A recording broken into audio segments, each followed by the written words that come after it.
Achieving your best life and manifesting everything that you want is all about saying no.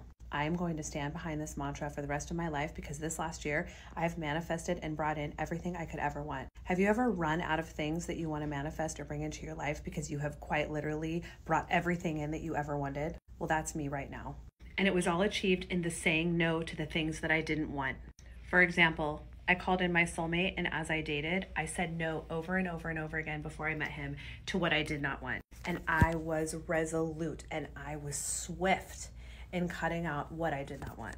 If you were a toxic man, if you were distracted, if you were anything other than the high quality, high value, divine masculine, I said no right away. I did not keep a man around for ego's sake. I did not keep dates around and a roster and men blowing up my phone to get attention, to get my ego stroked. My phone was dried up during the months that I dated because I swiftly said no to what I did not want. And on top of that, I let friends go and family relationships go that mimicked toxicity from my prior relationship. I pretty much said no to all energy that mimicked that toxicity.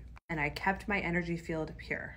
And if that meant being alone and having a dry ass phone and having a dry ass social life for months, I was willing to pay the price.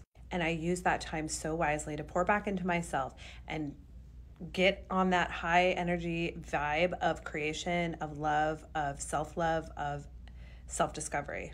All the while feeling the feelings that I would feel when I had that soulmate connection, when I didn't have a dusty ass man in my life, when the man that I called in was safe and secure and he made me feel loved in every moment. I felt the feelings of that.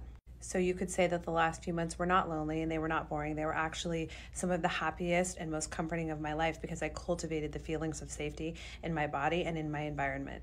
I got real picky and real clear on what you had to do to earn my energy and to be in my life. And if you did not make the cut, I unapologetically would cut you in the most loving way possible. All of it operating from a place of love. But honestly, it is saying no to the things that we will not tolerate anymore, that we absolutely cannot stand, and that we know we do not want in our future, that brings in the greatest present. I would also say that letting go of the things that bring you safety but are not necessarily what you want in your future you have to let those things go.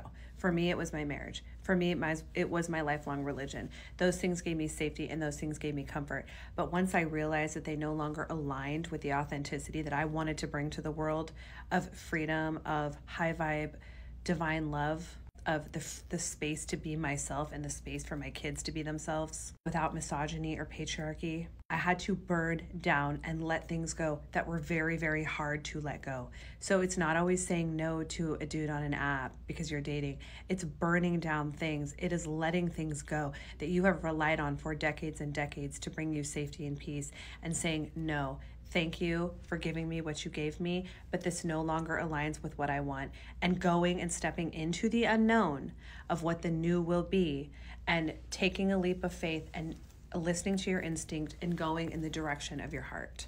It is a huge cost and price to pay, but it is worth it.